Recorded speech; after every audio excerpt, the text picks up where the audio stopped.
Hola, ¿qué tal? ¿Cómo están, amigos de Relatos de la Noche? Hoy me complace mucho contarles una historia que nos llega desde Chile.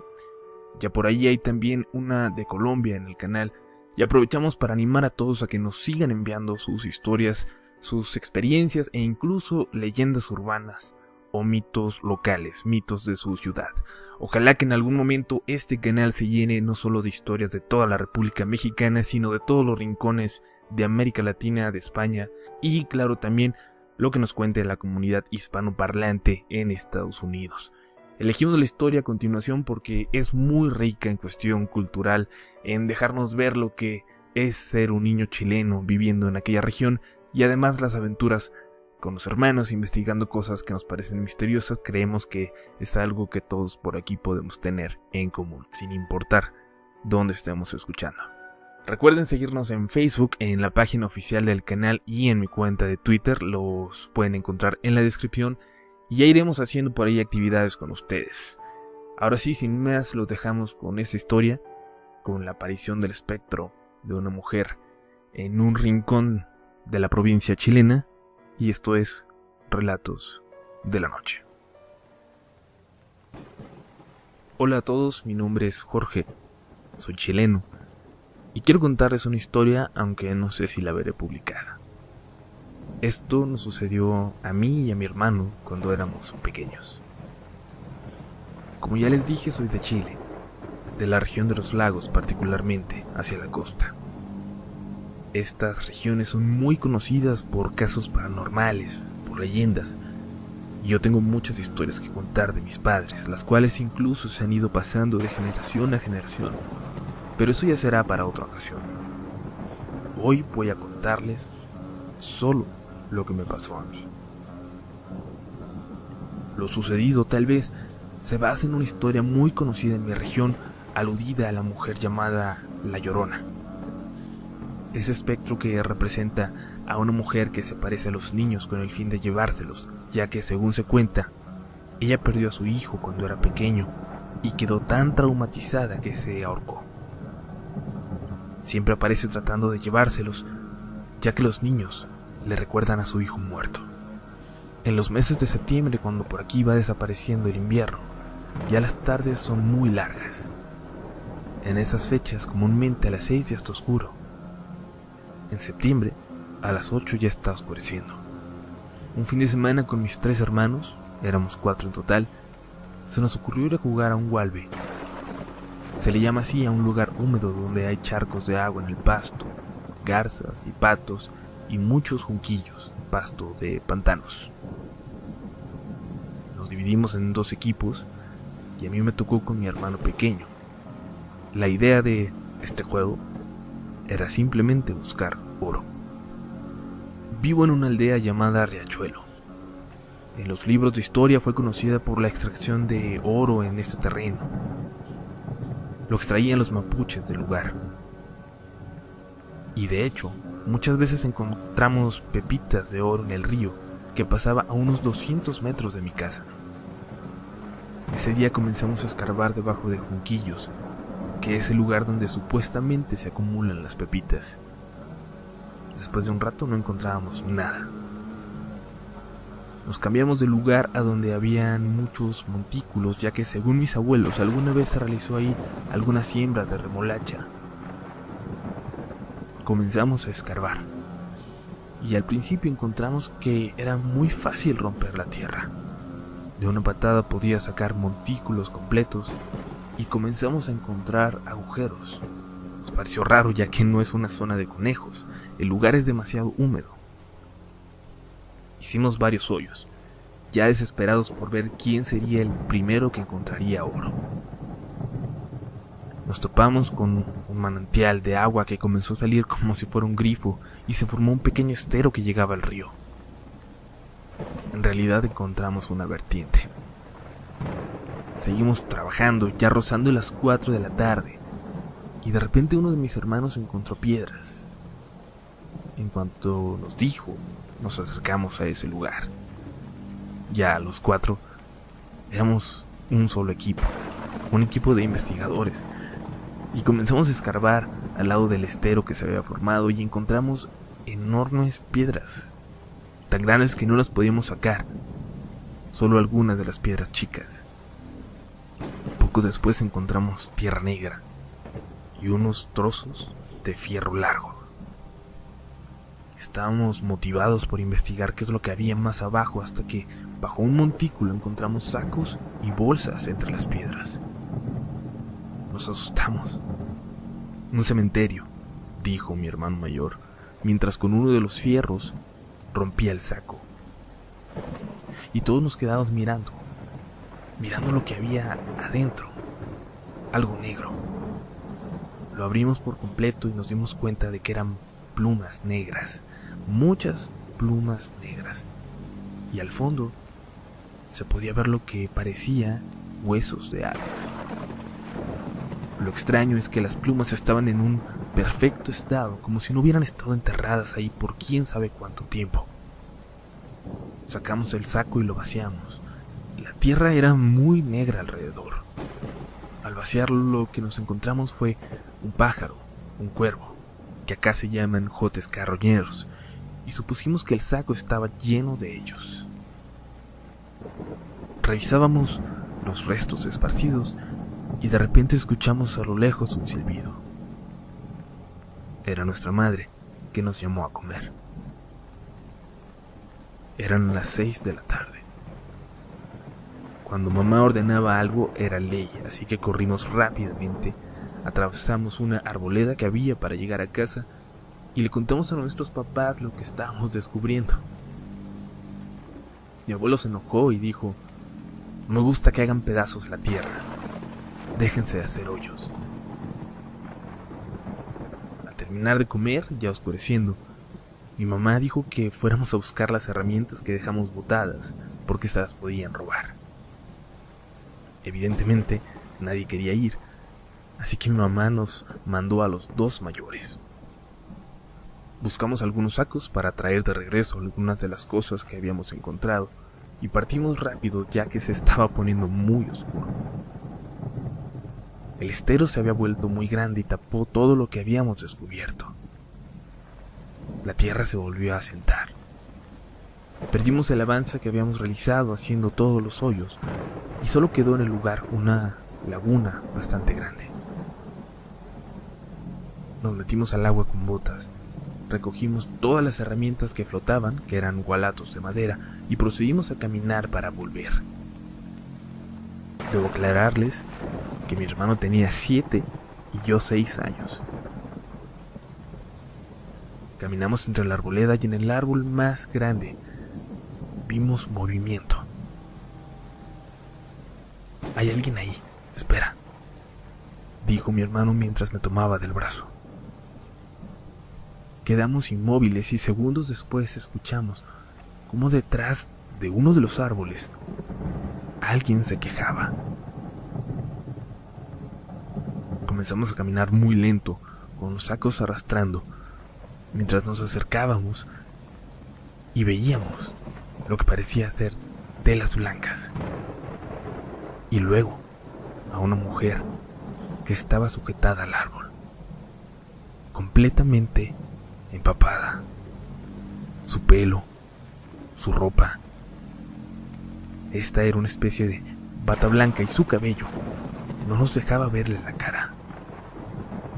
Solo asomaba la nariz, y a esa hora, ya oscureciendo, no se definían bien sus ojos ni su tez. Luego de la impresión, nos acercamos un poco y nos estiró la mano. Se veía muy quejosa y cansada. Creo que no se podía mover. Y estaba ahí con su mano estirada, mientras nosotros pensábamos que necesitaba ayuda, pero no hablaba. Hoy lo pienso y aquello era como ver algo salido de la película El Aro. Exactamente igual. Así que nos quedamos congelados un momento, sin poder hacer nada, sin poder reaccionar, y ella tampoco. Y en el ambiente solo se escuchaba su respiración angustiada, agitada. Era por miedo que yo no podía reaccionar, y en mi mente me hacía miles de preguntas que no atinaba a contestar, pero la principal era ¿Qué estaba haciendo esa mujer ahí, a esa hora? Así. De pronto mi hermano reaccionó y gritó muy fuerte: ¡Es una bruja! ¡Es una bruja! Soltamos todo lo que teníamos y corrimos. Llegamos a casa en cuestión de minutos y esa noche no pudimos dormir. Mis padres, supongo que al ver cómo llegamos llorando de miedo, nos perdonaron el haber dejado todo botado. No renegaron nada, no nos regañaron, solo nos calmaron. Yo creo que al vernos, no dudaron en creer que lo que vimos fue real, porque en realidad vieron nuestro sufrimiento. Mi abuelo solo dijo que al día siguiente, al amanecer, iría por las cosas. Después solo supimos que mi abuelo había recuperado los sacos y luego de eso se inundó el Gualbe y después llovió por varios días. Mientras tanto, nosotros nos salíamos de la casa salvo para ir a estudiar en la semana. Siempre nos acordamos de lo que ocurrió ese día y ahora que tengo 30 años, aún no he vuelto a ir a ese preciso lugar. Hoy en día el lugar está tapado, lleno de arbustos y árboles frutales. Y creemos que aquel día destapamos algo sepultado en el lugar. Algo muy oscuro y antiguo. La mujer, lo que recuerdo, estaba muy mojada y quizás ella salió de ese lugar. Quizás la liberamos. Evidentemente solo son suposiciones y no sabremos nunca lo que en realidad pasó. Pero sí, cuando vi la película de El Aro, me recordó mucho a lo que viví cuando era pequeño. Y puede que esta historia no cause mucho miedo, pero es algo real. No es un mito. No me lo contaron. Si volviera hoy en día a escarbar a ese lugar, no sé qué encontraríamos ahí abajo. Podrían ser construcciones indígenas, podría ser un cementerio.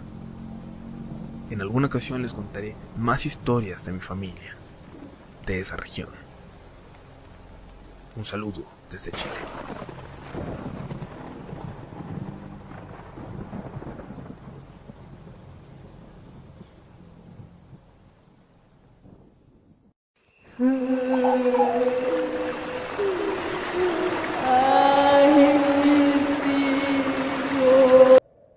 Vivimos en un poblado apenas saliendo del estado de Hidalgo y entrando a Veracruz.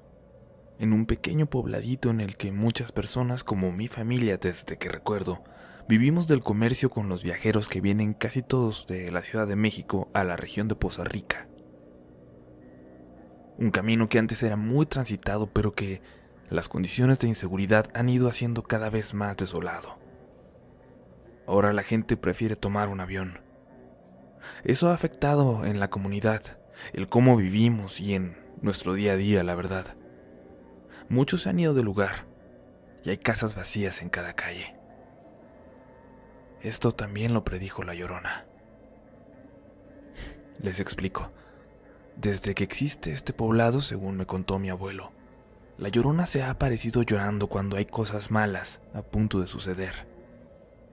Y yo tengo historias muy directas acerca de sus apariciones. Una de las últimas fue por ahí del 2003 y la vio, entre otros habitantes del lugar, mi padre. Él venía regresando de varios días de haber trabajado en la Ciudad de México.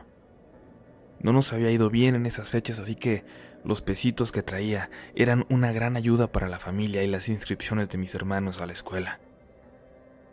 Se bajó del camión que seguía de paso y compró un pollo rostizado de un lugar que seguía abierto, atendiendo a 2 autobuses llenos de jóvenes que parecían deportistas.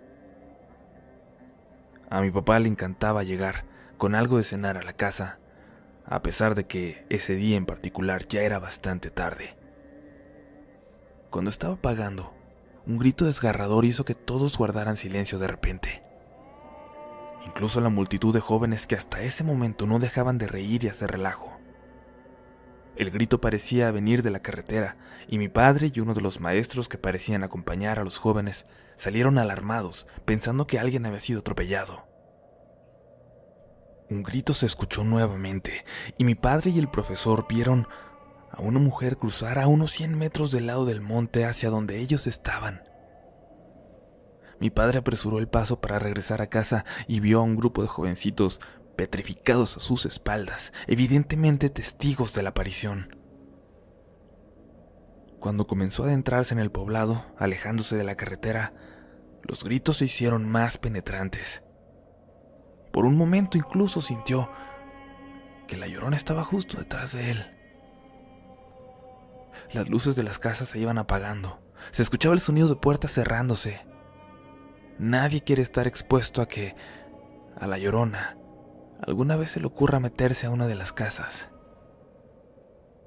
Y por 2 cuadras, mi papá vio lo mismo. Paralelo a él, la aparición avanzaba flotando en la misma dirección que mi padre, pero en la calle siguiente. Mi papá corrió entonces, olvidándose de lo cansado que venía, intentando ganarle el paso al espectro y no encontrárselo justo antes de llegar a nuestra casa.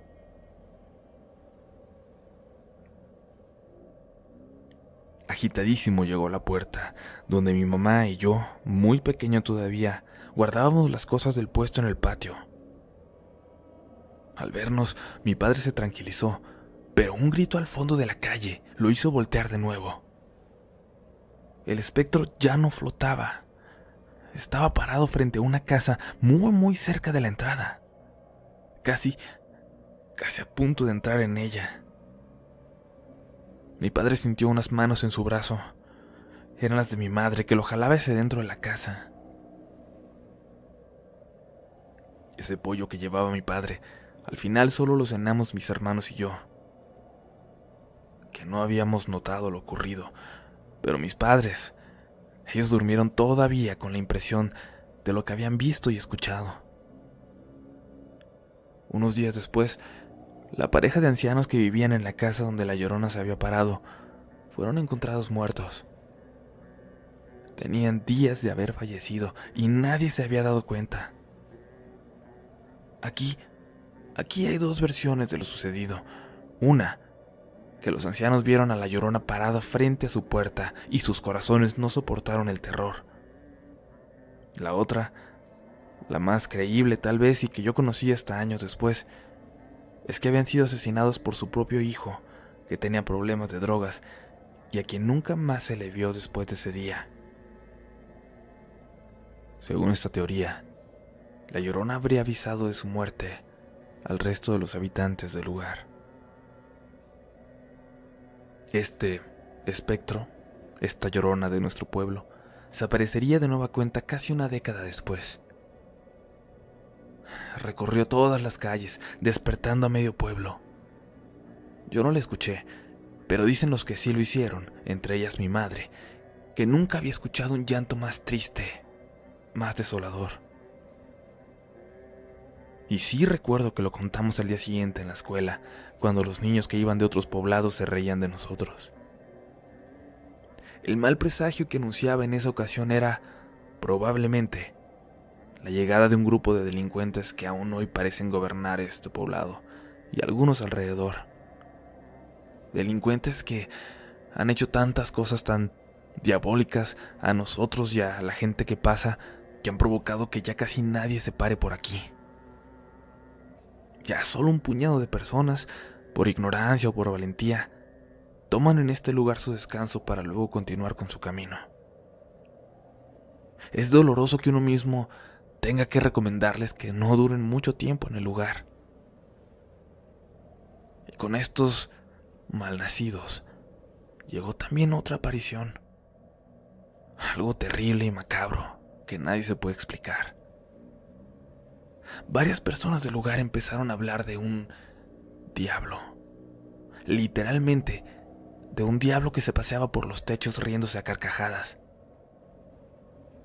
Lo describían como un hombre flaco, de un rojo apagado en toda su piel, con unos pequeños cuernos, una figura horrible de la que solo se alcanzaba a ver la silueta al saltar de un lugar a otro, y que traía con él un olor fétido como de una coladera. Incluso por esos primeros días, un accidente fuerte muy cerca de ahí llamó la atención de todos. 2 carros chocaron de frente, matando a todos sus tripulantes, debido a que un tercero, en un camión de carga, había dado tumbos de repente y finalmente salió de la carretera, propiciando la colisión de los otros 2. Cuando recuperó la conciencia, el chofer aseguró que un ser corría primero junto a él a la velocidad del camión, y al llegar a una curva, había saltado hacia el camión como queriendo entrar por la puerta del pasajero.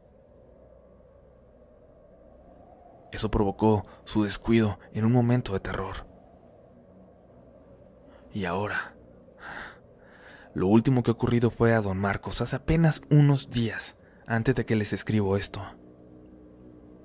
Esa noche se escuchó a La Llorona.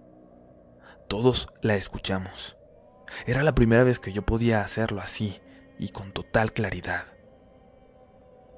Estaba yo solo en casa y a lo único que atiné fue abrazar a mi sobrinita de apenas 1 año a quien yo estaba cuidando. La abracé y cerré las cortinas y escuché el llanto a lo lejos. En un momento de silencio escuché la puerta del patio abrirse y luego vi a mi cuñada pálida entrando como si acabara de ver algo terrible. ¿La escuchaste?, le pregunté. Cállate, creo que la vi, me dijo mientras abrazaba a su bebé. Cuando estaba a punto de preguntarle más detalles al respecto, una carcajada diabólica se escuchó justo arriba de nosotros y el sonido de alguien corriendo por el techo nos hizo callarnos. En ese momento no reaccioné como creía, me parece ilógico haberlo hecho así. Y es que antes de pensar en este diablo del pueblo, sentí mucho coraje pensando que algún vago del lugar había entrado en la casa. Hasta que un olor asqueroso, de verdad asqueroso, se me metió en la nariz y casi me hace vomitar. Nos quedamos despiertos un rato más hasta que llegaron mis padres y mi hermano ya bastante noche. Queríamos platicarles lo que nos había ocurrido, pero ya lo sabían. Y resulta que, al llegar al pueblo, se encontraron con un montón de personas afuera de la casa de Don Marcos. Cuando se acercaron preocupados para ver qué ocurría, se enteraron de estas apariciones de esa noche. De que no solo el llanto de La Llorona había inundado el poblado, sino que por varias calles, el diablo, este diablo que se aparecía ahí, parecía haber seguido el sonido de la aparición corriendo por los techos.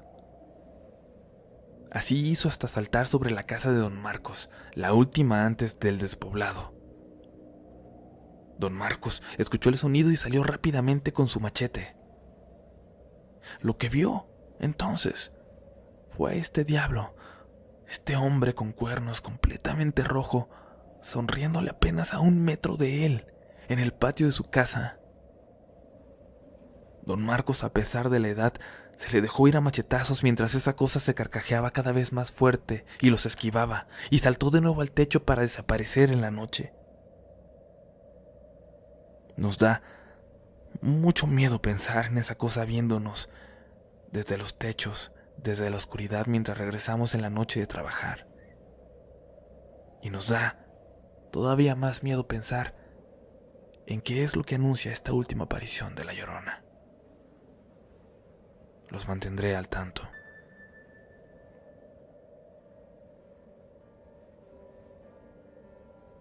Amigas, amigos de Relatos de la Noche, esperamos que les haya gustado esta historia corta pero muy interesante que nos envía Jaime desde Veracruz. Y bueno, este relato nos parece muy especial ya que pues historias de La Llorona son conocidas y son contadas en muchas ciudades de México y de Latinoamérica, pero la verdad nunca nos habíamos topado con una que contara apariciones simultáneas de 2 presencias distintas. Y pues bueno, Jaime, manténnos al tanto de lo que ocurra y nos encantaría conocer más de este lugar, nos encantaría saber cómo es Don Marcos también. A la comunidad Relatos de la Noche les pedimos, sobre todo estos días, No se olviden de compartir los videos con otros aficionados a lo paranormal, dejen comentarios y denle pulgar arriba a los videos para que estos no se pierdan entre todas las publicaciones del mundial que van a abarrotar las redes en el mes que viene. De verdad, ya saben, todo el crecimiento de este canal se debe a ustedes, a ese pequeño porcentaje de suscriptores y suscriptoras que permanentemente están dándole promoción al canal. Digo, muchas gracias a todos por vernos, pero gracias de todo corazón a los que video a video contribuyen para que esta comunidad sea cada vez más grande. Estén listos al video que viene a mitad de semana y sobre todo a nuevas series de historias que vamos a empezar a producir y que estamos completamente seguros de que les van a gustar mucho. Listos, por favor, pendientes de todo lo nuevo que viene para este canal. Únanse a la comunidad en Facebook, no se olviden de seguirme en Twitter. Los links para encontrarnos por todos los rincones de la red los tienen como siempre en la descripción del video, pero sobre todo, cuídense mucho por favor y nos escuchamos muy pronto en una nueva edición de Relatos de la Noche.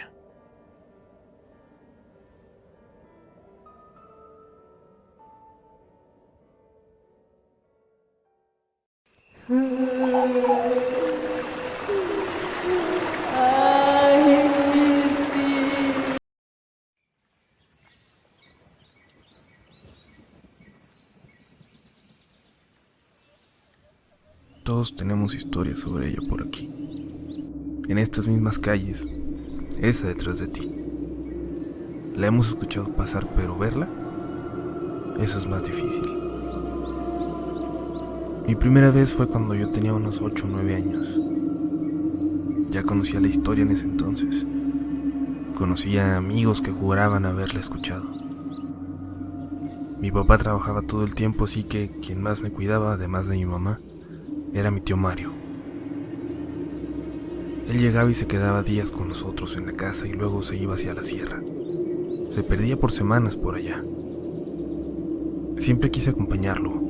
Se lo pedía, pero no me dejaba, aunque mis papás sí me daban permiso. Ya cuando estuve más grandecito me dejó. Dijo que esa vez iríamos cerca, una caminata de 2 o 3 días para que me fuera enseñando. Tomó su escopeta y a mí me dio un riflecito 22 y salimos muy tempranito. Hasta que se nos iba la luz del sol, ese día pudimos cazar algo para comer. Se siente raro, sentir que estás lejos de todo, que no hay nadie a tu alrededor por kilómetros y kilómetros y kilómetros. Solo la naturaleza. Comimos y yo me fui a dormir, cansadísimo. Él se quedó comiendo un poco más y preparando café, cantando. Se la pasaba cantando él. A pesar de lo cansado que estaba, apenas me pude dormir con su voz y el sonido de los grillos y demás animales que suelen hacer su escándalo por la noche. No sé cuánto dormí. Creo que ya era muy noche cuando mi tío me sacudió de la pierna para despertarme. Apenas abrí los ojos y me susurró: ven a verla. Me di cuenta que no había un solo sonido, nada, ni grillos, ni pájaros, ni nada. Solo un viento muy débil. Y ahora sí alcanzaba a escuchar el sonido de un arroyito que estaba a unos pasos de donde nos habíamos acomodado. Me jaló y caminamos casi agachados. Nos escondimos detrás de unos arbustos y nos quedamos mirando hacia el arroyo. Estaba a punto de preguntarle qué pasaba, y como si él supiera, volteó y me dijo algo que no escuché, pero entendí porque le leí los labios. Ahí viene. Y sí, la vi flotar, así sin pies, sin caminar sobre el arroyo, siguiéndolo, la Llorona. De vestido blanco y su cabello negro, sin que se le viera la cara, flotando nada más, levitando. Sentí toda la sangre en la cabeza del miedo y se me doblaron las piernas. Cuando caí en mis rodillas, vi como si la Llorona hubiera volteado hacia nosotros, detrás de los arbustos. Unas manos me agarraron por la espalda. Era mi tío, arrastrándome, jalándome hasta donde teníamos la lumbre. Me dio fiebre del susto. Las canas, estas que ves, aunque no me lo creas, me comenzaron a salir desde ese día. Regresamos a la casa al día siguiente. Todos los que cazaban por aquí antes la vieron allá en la sierra. Allá es raro que grite. Aquí nos asusta escucharla, escuchar el sonido acercándose por la calle a la vuelta de la esquina.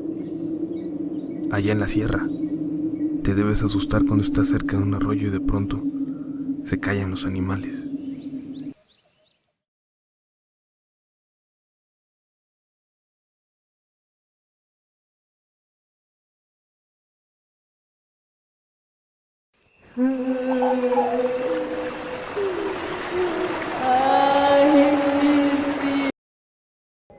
Llegué a la colonia San Rafael por ahí del 2013, antes de que comenzara la gentrificación y terminara pareciendo más una extensión de la Roma.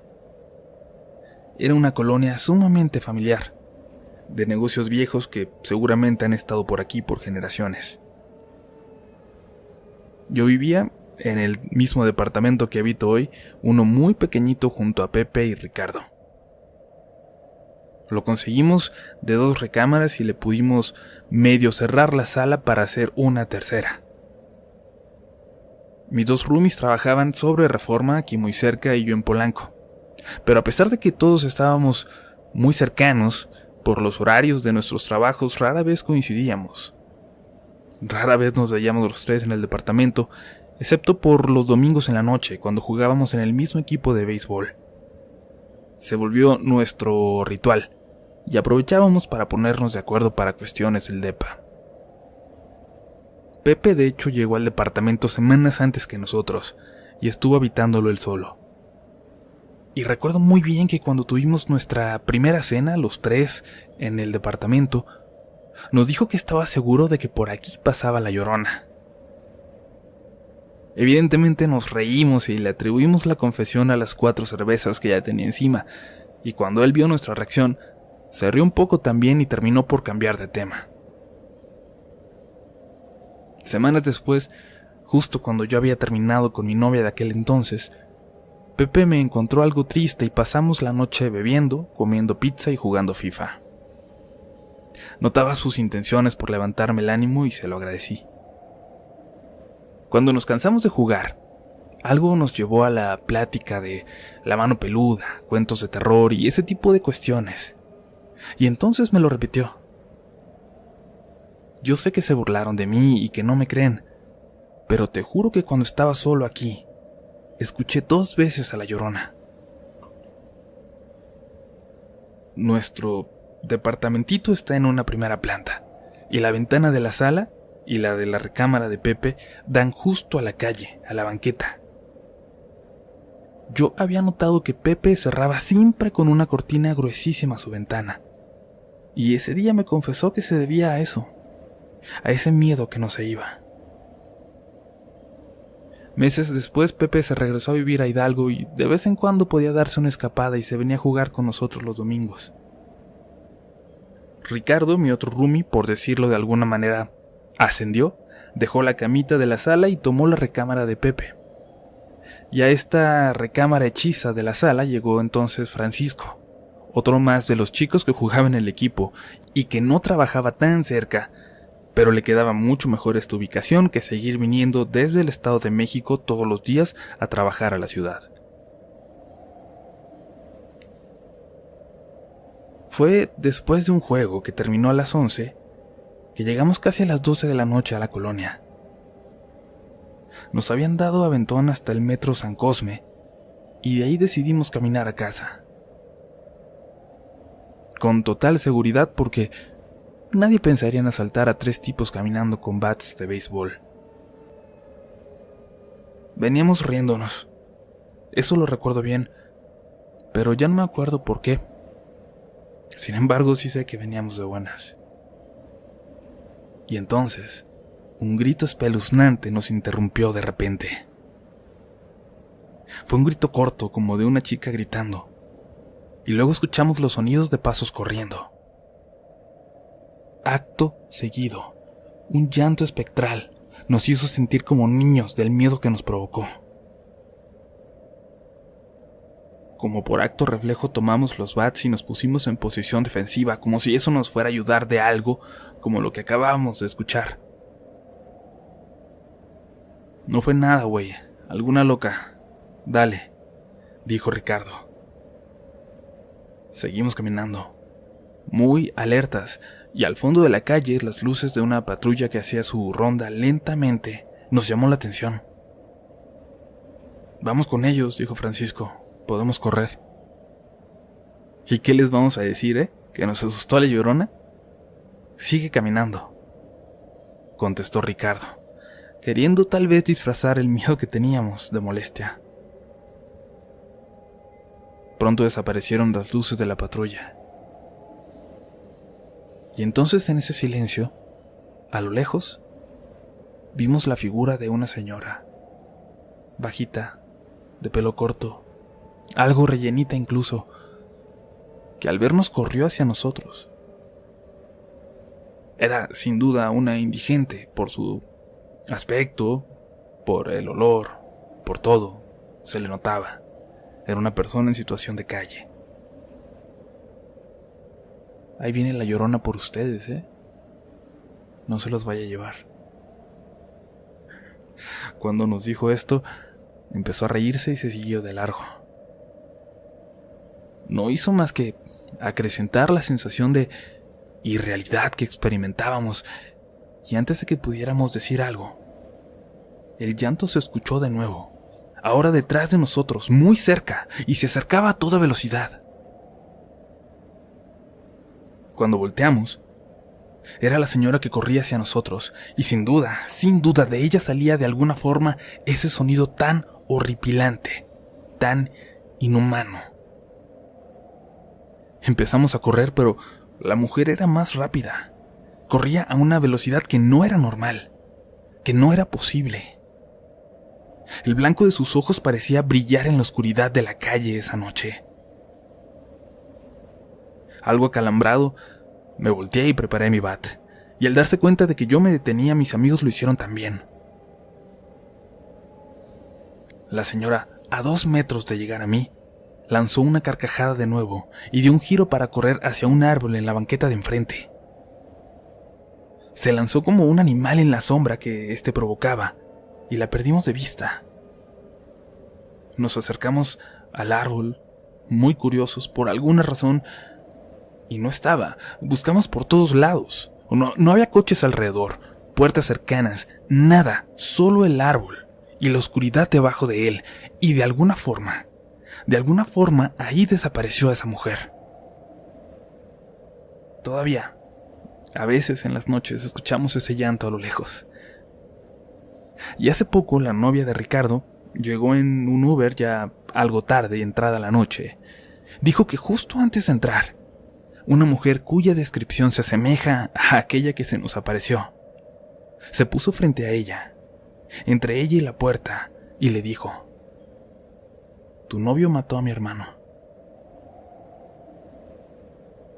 En cuanto dijo eso, se echó a correr hacia el fondo de la calle. Hasta hoy no sabemos qué diablos pasó. No sé si hubiera sido menos espantoso, tal vez, habernos topado con la Llorona real y no con esa mujer, con esa cosa que camina en las calles de la colonia San Rafael por las noches.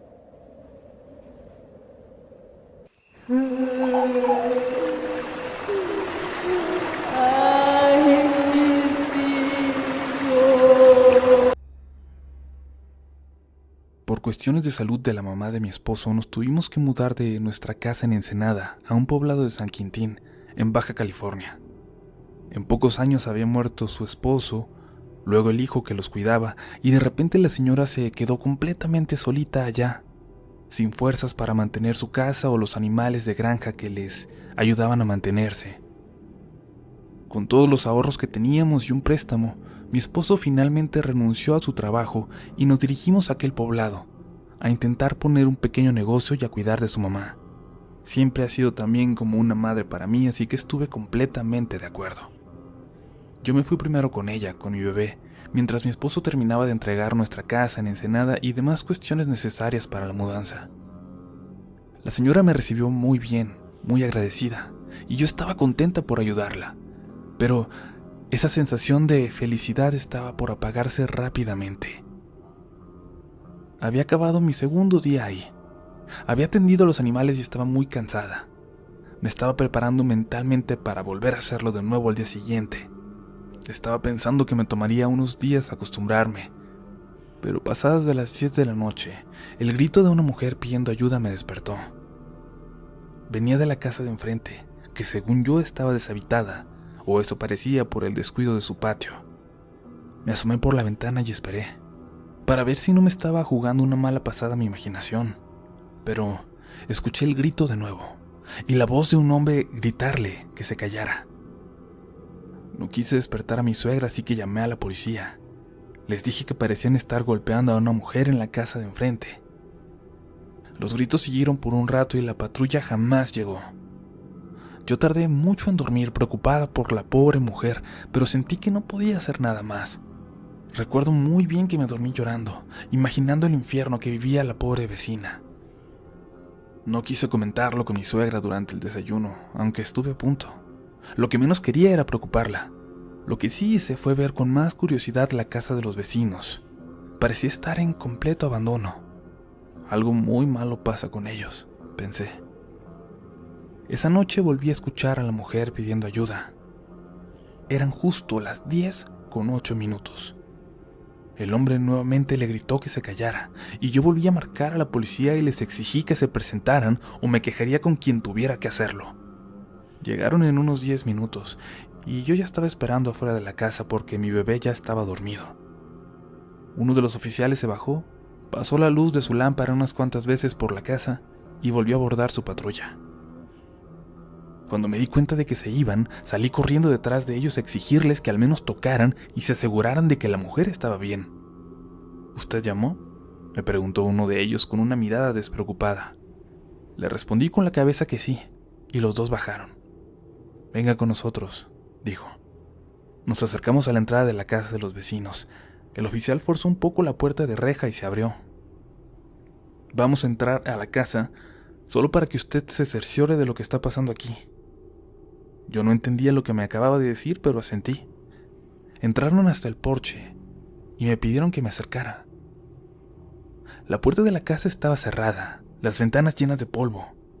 Iluminaron hacia adentro y lo que vi fue una casa en total abandono, con unos cuantos muebles y en total oscuridad. Era evidente que hacía mucho tiempo que nadie vivía ahí. Les ofrecí una disculpa a los policías. Quizás me había equivocado, quizás venía de otra parte ese grito de ayuda. No se preocupe, señora. No es la primera persona que nos reporta esto. Cierre bien su ventana e intente dormir. Los policías se fueron y yo me quedé aún más confundida. Por la mañana tuve que comentarlo con mi suegra. Su historia, lo que me contó, me impactó por completo. Ella sabía muy bien de quién se trataba. En esa casa vivía un matrimonio con sus 2 hijos.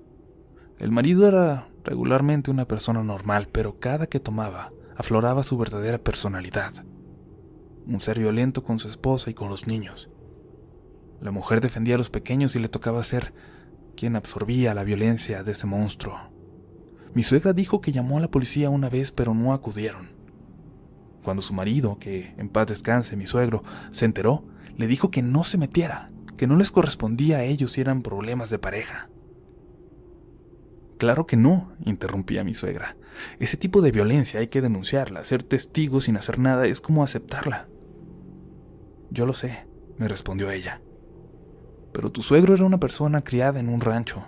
Él jamás me hubiera hecho algo como eso, pero tenía estas ideas de que no había que meterse. Una noche, continuó, los dos escuchamos los gritos de ayuda. Eran tan horribles. Y los niños lloraban tanto que después de un rato pude convencer a mi esposo de que teníamos que llamar a alguien. Y eventualmente lo hicimos, pero era muy tarde. Cuando llegó la policía, la pobre chica ya había muerto de tantos golpes que recibió.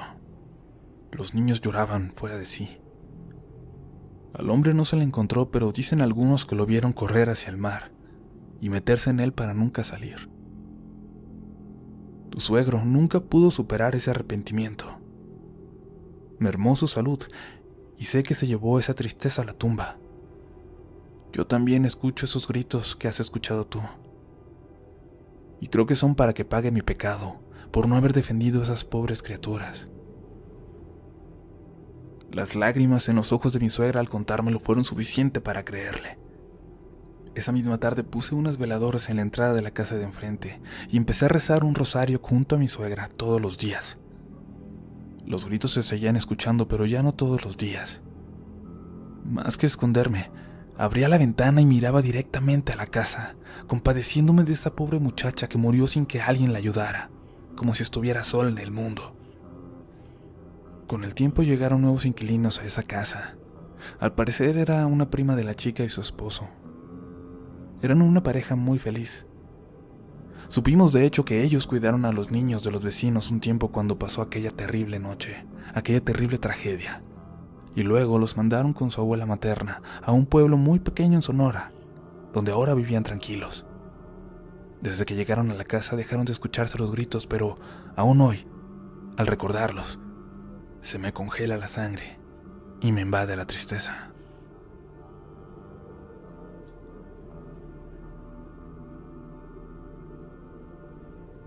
Vivo junto a mi hermano y mi madre en la colonia Guerrero de la Ciudad de México, a unos pasos de Tlatelolco. Vivimos desde niños aquí cuando entre los amigos se compartían historias y leyendas de estas calles, pero la primera vez que nos asustamos de verdad ya éramos unos adolescentes. Habíamos ido a la fiesta de una amiga de mi mejor amigo, Pedro, que había sido justo en Tlatelolco, y regresábamos a casa pasada la 1 de la mañana. Una vez escuché a la Llorona por aquí, justo en la calle donde vamos a dar vuelta, dijo Pedro. Pensamos que bromeaba, pero continuó muy serio con su historia. Mi papá dice que la vio también. Él sí vivió toda su vida aquí. Yo solo la escuché esa vez. Se escuchaba cerca o lejos, porque dicen que cuando se escucha lejos es cuando más cerca está de ti, le dije. Se escuchaba como si estuviera justo al dar vuelta. La escuché más o menos cuando yo estaba justo aquí, dijo, dando unos pasos al frente. La escuché ahí, a la vuelta, pero solamente lloraba. No dijo, ay, mis hijos. Solo era un llanto que retumbaba por toda la calle, por todas las paredes, que se te metía en el pecho. Por eso supe que no era una mujer que necesitaba ayuda, así que corrí en dirección contraria y terminé rodeando varias cuadras. Nos reímos un poco de Pedro, aunque a él no le pareció gracioso, y continuamos caminando. La calle donde dijo escucharla era de verdad macabra, pero solo de noche por alguna razón. Y no hablo de la delincuencia. En esa calle se respira un aire diferente, frío, al pasar por ahí. Justo al día siguiente, como si supieran lo que nos habían platicado la noche anterior, doña Isabel, la señora de la tienda, nos vendió unas piezas de pan y un galón de leche para la cena, aunque estaba a punto de cerrar. Váyanse corriendo a casa, nos dijo, que en estos días he escuchado a la Llorona. De nuevo nos reímos, pero esta vez un poco más nerviosos. Mi hermano y yo nos volteamos a ver algo incrédulos por la coincidencia. ¿Usted ya la ha escuchado, doña Isabel? La he visto, nos dijo, muy seria. No de blanco como dicen, no es pálida, es una visión horrible. Una mujer de negro, pelo largo que se confunde con su vestido y con la cara espantosa, como si le hubieran arrancado la piel. La vi pasar flotando como a medio metro del piso y desapareció. Luego vi la figura aparecer a lo lejos de nuevo. Vayan con cuidado a casa, que ya es tarde para estar afuera en noches como esta. Algo nerviosos caminamos, pero terminamos por reír de nuevo, sin tomar en serio las historias de una señora tan mayor, o al menos eso queríamos hacer. Cenamos y nos fuimos a dormir.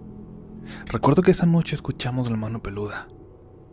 Recuerdo bien, hasta que me quedé dormido. Lo siguiente que recuerdo es a mi hermano despertándome. Me sacudió violentamente y cuando abrí los ojos noté su cara de susto. ¿Qué pasa?, le pregunté. Escucha. Y entonces, Lo recuerdo perfecto, un llanto de algo que no era una mujer, que se escuchaba en la calle, cada vez más fuerte, como si fuera acercándose. Un llanto que se sentía hasta en la casa, en el piso, en la cama donde yo estaba acostado. Me levanté y fuimos hacia la ventana. Se alcanza a ver apenas un pedazo de la calle desde nuestra ventana, y el llanto se acercaba y se acercaba. Creo que apenas vi algo asomar, una silueta, cuando cerré la cortina y di 2 pasos hacia atrás. El llanto se escuchó tan fuerte y no se movió, como si eso que lo estaba haciendo estuviera parado justo frente a la casa. Le pedí a mi hermano que se acostara, y a pesar de que ya no era ningún niño, lo vi taparse la cabeza con la cobija. Yo me acosté solo mirando a la ventana, y siento que no pude ni parpadear, hasta que el llanto comenzó a alejarse de nuevo.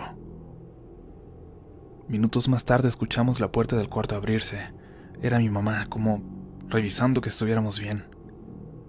No volvimos a comentar nada al respecto, ni cuando más personas de la zona nos hablan de que ellos también la han visto.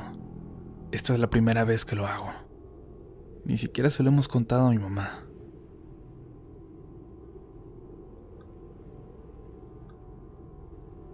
Tenía más de un año compartiendo el mismo departamento cuando uno de mis compañeros decidió mudarse con su novia.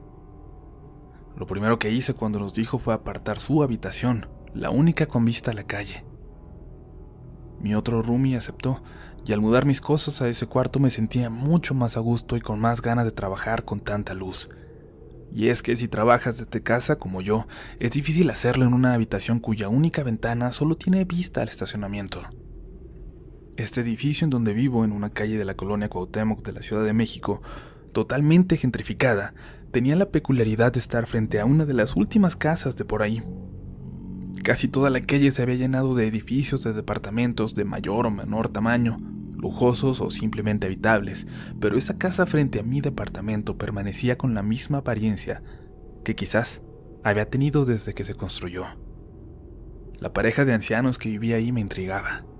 El señor tenía la costumbre de asomarse por la ventana a ver la vida pasar, siempre en una camiseta de tirantes, siempre con la misma expresión. A la señora la veía menos, casi siempre al fondo, detrás de él, como si no le gustara tanto estar viendo a la gente que pasaba por la calle. Como mi escritorio estaba justo al lado de la ventana, los viejitos eran lo primero que veía al apartar la vista de mi computadora.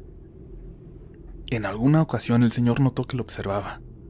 Me devolvió la mirada, sin bajarla ni por un momento, hasta que yo me incomodé y tuve que voltear a otra parte. Creo que fue esa misma tarde cuando la señora también me veía fijamente, pero sentada desde la cama, al lado de la ventana, apenas iluminada por la luz de la tarde. Me sentí muy triste un día que, al llegar a casa, vi una ambulancia estacionada frente a la casa de los viejos. Esperaba que estuvieran bien. Al día siguiente, doña Laura, la portera de mi edificio, confirmó mis temores. «Se murió don Armando», me dijo antes de que yo pudiera preguntarle. «Se lo llevó Dios para que ella descansara». «Uy, qué mal», le contesté. «Lo veía siempre en su ventana. ¿Y su señora cómo está?» «¿Cuál señora?», me contestó genuinamente confundida. «La señora, la esposa del señor. O bueno, la señora que vivía con él, que se paraba detrás de él cuando se asomaba por la ventana». «No, joven. Don Armando siempre vivió solo en esa casa». Doña Laura se persignó literalmente y me dejó hablando solo. Creo que desde entonces no volvió a hacerme plática. Y yo desde entonces mantengo cerrada mi cortina aunque me pierda la luz que entra por esa ventana. Espero pronto volver a cambiarme a mi antigua habitación con vista al estacionamiento.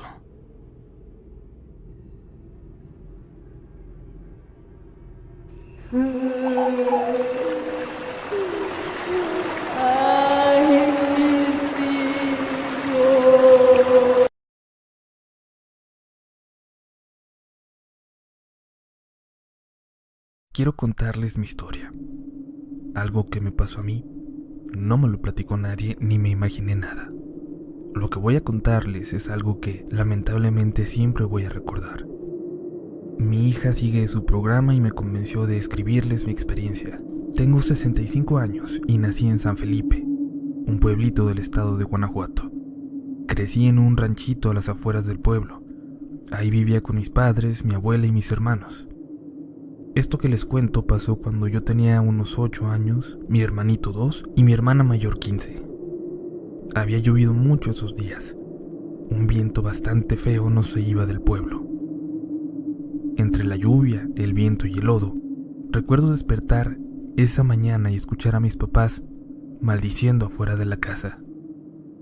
Amaneció una vaca muerta con su becerrito y faltaban algunos animales más, como si algo se hubiera metido en la noche y los hubiera hecho huir, espantados. No dejó de llover. Mi abuela preparó la comida y mi mamá se fue al pueblo. Ya no recuerdo bien por qué. Lo que sí recuerdo fue la noticia con la que volvió.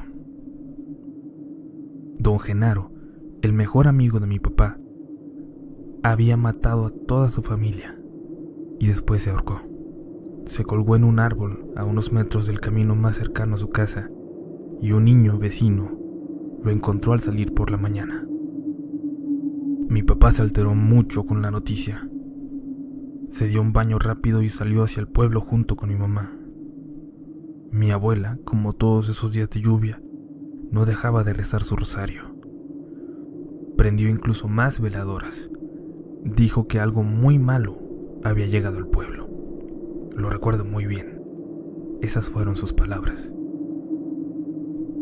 Mi hermana se desesperó de estar encerrada, supongo. Aprovechando que la lluvia se calmó a eso de las 8, dijo que iba a ver cómo estaban unos primos segundos que vivían a unos 20 minutos de ahí. Por más que la abuela quiso, no la convenció de quedarse. Poco después de que se fue, mi hermanito se puso muy malo. Comenzó a llorar y a gritar como si estuviera muy asustado. Su mirada estaba fija en el techo y no reaccionaba por más que lo llamáramos. Algo murmuró mi abuela. No recuerdo sus palabras exactas, pero salió por la puerta de atrás para buscar algunas hierbas, como para prepararle un té al niño. Caminó unos pasos y se quedó parada. Parada solo como mirando hacia la oscuridad, a unos metros de la puerta. Recuerdo que escuché como un llanto, como que lloraba entre el sonido del viento que no paraba. Ella ya estaba muy mayor y yo, siendo una niña, pensé que si quería ayudar a mi hermano, tenía que ir yo por mi hermana mayor, alcanzarla e ir a la casa de los primos para que nos llevaran al pueblo a buscar a mis papás o algo así. Agarré al niño, lo envolví y salí corriendo. A unos metros de la casa, un grito me congeló. Me heló la sangre. Es el grito más horrible que haya escuchado. Salió de la dirección de mi casa, pero como si viniera del techo. Eso me confundió y me asustó más. Seguí corriendo y lo volví a escuchar, acercándose.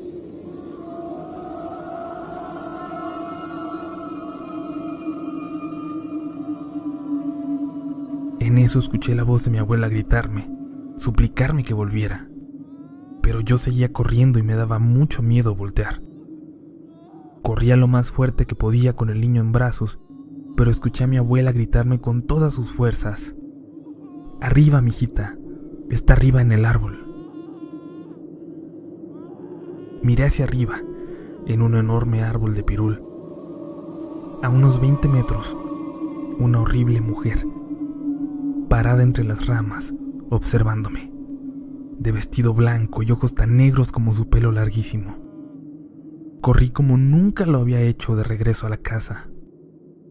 Mi abuela salió por mí para ayudarme con el niño. Cerramos todo. Momentos después mi abuelita me puso a rezar y salió a buscar a mi hermana para que al regresar no se fuera a encontrar con esa cosa en el camino. Es lo más valiente que yo haya visto hacer a alguien. Mi abuelita salió con esa cosa ahí en el árbol, con esos gritos escuchándose en el viento.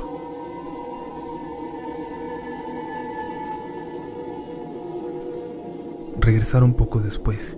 Mi hermana no vio nada y nunca nos creyó. Me quedé dormida y al despertar ya habían llegado mis papás. tampoco nos creyeron. Solo mi abuela y yo sabíamos lo que habíamos visto, pero, cosa rara, mi hermano, al crecer, recordaba a la mujer de blanco en el árbol, antes de que nosotros le contáramos lo que pasó ese día. Años después nos vinimos a San Antonio, Texas, y ya nunca volvimos al pueblo. Solo se quedó mi abuela, que no quiso dejar su casita. Poco antes de que muriera, cuando yo tenía unos 20 años, la convencimos de que viniera a visitarnos. En una oportunidad que tuve, a solas, le pregunté por aquella mujer de blanco en el árbol. Me contestó con una mezcla de miedo y compasión. Pobrecita, sigue llevándose animalitos y cristianos. Sigue regresando a llorar.